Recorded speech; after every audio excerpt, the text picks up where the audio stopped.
স্বাগতম বিসান ম্যাথ ক্লাসে।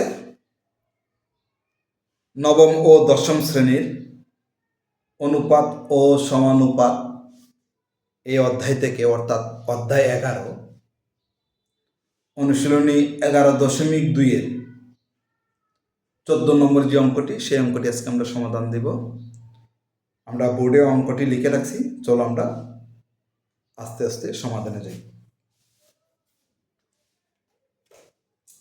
এখন 14 নম্বর অঙ্কটি হলো দুইটি সংখ্যার অনুপাত 5:7 এবং এদের গসাগু হলো, অনুপাত দিয়ে দিছে, দুইটা সংখ্যা দেওয়া নেই, অনুপাত দিয়ে দিছে। আর এই দুইটি সংখ্যা, যে দুইটি সংখ্যা, এই সংখ্যা দুটির গসাগু দিয়ে দিছে, গসাগু হলো 4। সংখ্যা দুটির লসাগু কত আমাকে বাইর করতে বলছে। তাহলে সংখ্যা দুটি দেওয়া নেই, সংখ্যা দুটির অনুপাত দিয়ে দিছে। তাহলে আমরা প্রথমে লিখতে হবে সংখ্যা দুটি এত এত। আমরা প্রথমে লিখব, দেওয়া আছে, সমাধানে যাই।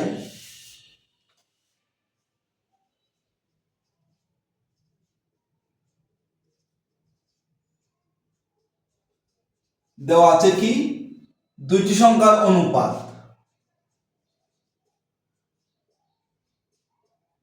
দুইটি সংখ্যার অনুপাত 5:7, দুইটি সংখ্যার অনুপাত দিয়ে দিছে এবং এদের গসাগু 4 দিয়ে দিছে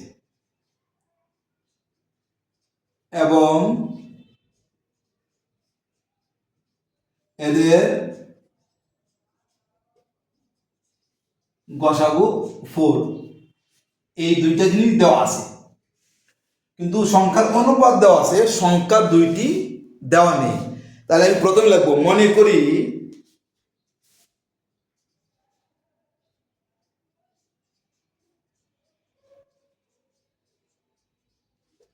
করি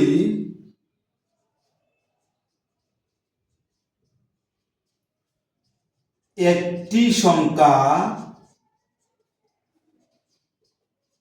5x, x ধরতে পারো, y ধরতে পারো, a ধরতে পারো, b ধরতে পারো, তোমার ইচ্ছে, চলকের মান যে কোনটাই ধরতে পারো। একটি সংখ্যা এত এবং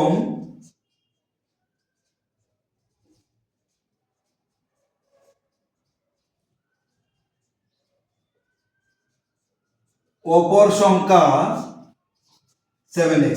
একটি সংখ্যা 5x, অপর সংখ্যা 7x। এখন আমরা গসাগু দেওয়া আছে, তো দুইটি সংখ্যা আমরা পাইছি, 5x আর 7x। আমরা লসাগু গসাগু করছি। 5x ও 7x এর গসাগু যদি আমরা বাইর করতে হয়, তাহলে 5 এর সাথে আমরা গসাগু বাইর করব। 5 এর সাথে গসাগু এইভাবেও করা যায়, 5 7, অথবা 5 দিয়ে 7 রে ভাগ, 5 একে 5, 7 থেকে 5 গেলে 2, 2 দিয়ে 5 রে ভাগ, 2 দুগুণে 4, 1 1 দিয়ে 2 রে ভাগ, 2 একে 2। তাহলে গসাগু হয় আমাদের 1। 5 এবং 7 এর গসাগু হয় 1। আর এই দুইটা আছে x। যদি আমাদের এটাকে বলা হয় প্রথম পদ, এটা দ্বিতীয় পদ, মনে করো এটাকে লেখা আছে প্রথম পদ 5x, দ্বিতীয় পদ 7x। আমি যদি আরো আগে যাই, অর্থাৎ আমরা যদি 6 7 এ যাই, গসাগু করি, তাহলে আমরা এইভাবে লিখছি। তাহলে 5 ও 7 এর গসাগু হলো 1। আমি গসাগুটা দেখাইছি। আর গসাগুর বেলায় কমন সংখ্যা দুটির গসাগু হচ্ছে 1, আর এটা তো x আছে, এটা তো x আছে, তাহলে আমার শুধু গসাগুটা হবে x, কমন শুধু হবে। তাহলে আমরা লিখব 5x ও 7x এর গসাগু শুধু x। 1 সংখ্যা 1 লিখতে হয় না, তাহলে যদি 1 ইন্টু x হয় তাহলে xই হবে। তাহলে যদি এখানে অন্য কোনো সংখ্যা পাইতাম আমরা গসাগু 2, তাহলে আমরা লিখতাম 2x গসাগু লিখতাম। যেহেতু 5 এবং 7 মানে 5 এবং 7 এর মানে 5 এবং 7 এর গসাগু যেহেতু 1 পাইছি, তাহলে আমরা এই 1 পেলাম। সংখ্যার বেলায় মানে সহগ 1টা লিখতে হয় না, তাহলে দুইটা x থেকে একটা x আর এখানে আছে 1টা লিখতে হয় না। তার অর্থ হইছে 5x ও 7x এর গসাগু হলো শুধু x। আমরা লিখব 5x ও 7x এর গসাগু শুধু x। 5 এর সাথে গসাগু 1টা লিখতে হয় না, দুইটা x থেকে একটা x, গসাগুর বেলা এক কমন। এখন লিখব 5x ও 7x এর লসাগু। এখন দেখো লসাগুটা আমরা এই জায়গায় করি। প্রথম পদ 5x, দ্বিতীয় পদ 7x। তাহলে 5 এর সাথে লসাগু কত? 5 ও 7 এর লসাগু হলো 5 7 35। 5 এর সাথে লসাগু 35, এটা আমরা আশা করি সবাই জানি। এখন 5x ও 7x এর লসাগু 35 আর কমন আনকমন সহ, মানে এই দুইটা হলো আনকমন আর এক্সট্রা হলো কমন। তাহলে 35x হলো 5x ও 7x এর লসাগু হলো 35x। তাহলে আমরা 5x ও 7x এর লসাগু হলো 35x। তাহলে 5x আর 7x এর লসাগু পাইলাম 35x, গসাগু পাইলাম x। আমার প্রশ্নে কিন্তু গসাগু দেওয়া আছে। এই যে আমার প্রশ্নের গসাগু কত? আমার প্রশ্নের গসাগু হলো 4 দেওয়া আছে, গসাগুটা দেওয়া আছে। আমাদের লসাগু বাইর করতে হবে। দুইটি সংখ্যা, দুইটির লসাগু কত? এটা আমি পাইছি লসাগু 35x। যে সংখ্যা দুটি দেওয়া ছিল এই দুইটি সংখ্যার লসাগুটা কত বাইর করতে হবে। সংখ্যা দুটি তো আমরা জানি না, না জানার কারণে একটি লিখছি 5x, অপরটি 7x।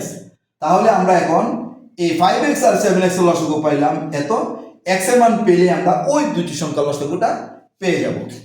এখন আমরা এদিকে লিখি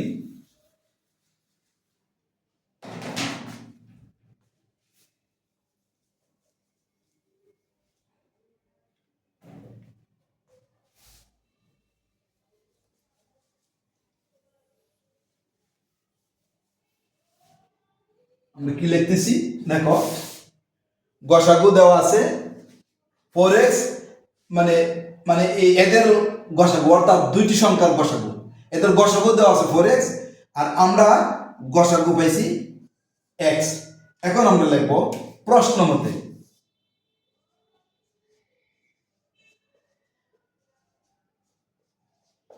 মতে এটাও গসাগু এটাও গসাগু, আমরা লিখবো x ইকুয়াল 4। দেখো 5x ও 7x এই দুইটা হইল সংখ্যা, একটি সংখ্যা 5x, অপর সংখ্যা 4x। তাহলে এই দুইটি সংখ্যার গসাগু x, আর সংখ্যা দুটির মানে এদের সংখ্যা অনুপাত দেওয়া আছে, কিন্তু সংখ্যা দুটির গসাগু হচ্ছে 4। তাহলে সংখ্যা দুটির গসাগু যদি 4 হয়, আমরা সংখ্যা দুটির গসাগু পাইছি x, তাহলে x ইকুয়াল টু 4। এদের লসাগু কত? 35x। সংখ্যা দুটির লসাগু 35x। আমরা লিখব অতএব